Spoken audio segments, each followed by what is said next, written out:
One day, Edward was in the shed where he lived with the other engines. They were all bigger than Edward and boasted about it. "The driver won't choose you again," said Gordon. "He wants strong engines like us."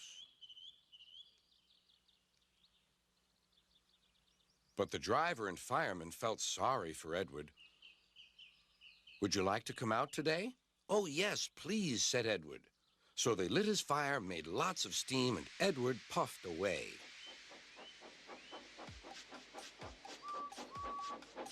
The other engines were very cross at being left behind.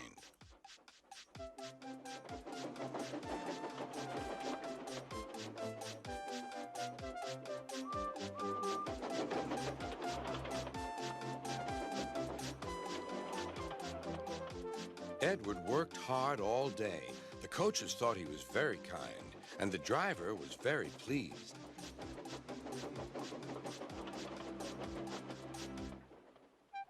"I'm going out again tomorrow," Edward told the other engines that night.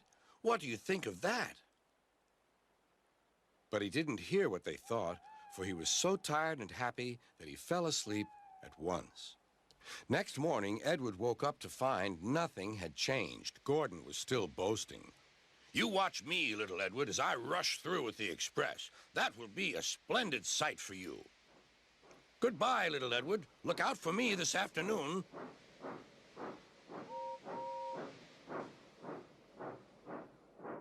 Edward went off to do some shunting.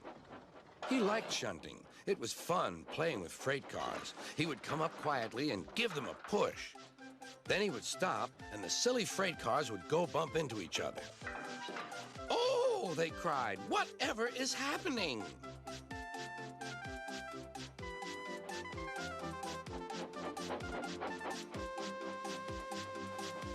Edward played till there were no more freight cars. Then he stopped to rest. Presently, he heard a whistle. Gordon was cross. Instead of nice shining coaches, he was pulling a dirty freight train. "A freight train, a freight train, a freight train," he grumbled. "The shame of it, the shame of it, oh, the shame of it." Edward laughed and went to find some more freight cars. Then there was trouble. "Gordon can't get up the hill," the porter called to Edward's driver. "Will you take Edward and push him, please?" They found Gordon halfway up and very cross. His driver and fireman were talking to him severely. "You're not trying." "I can't do it," said Gordon. "The noisy freight cars hold an engine back so." Edward's driver came up. "We've come to push." "No use at all," said Gordon. "You wait and see," replied Edward's driver. They brought the train back to the bottom of the hill.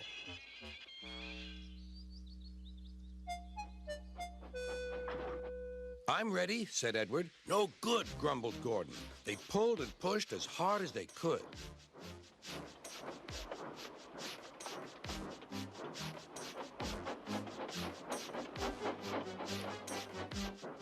"I can't do it! I can't do it! I can't do it!" puffed Gordon.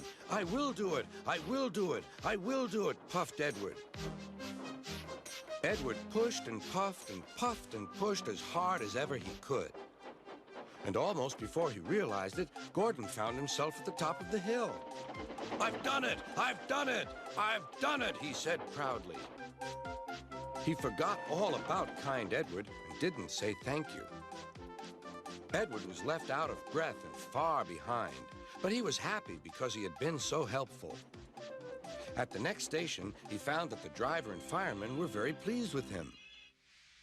The fireman gave him a nice long drink, and the driver said, "I'll get out my paint tomorrow and give you a beautiful coat of blue with red stripes. Then you'll be the smartest engine in the shed."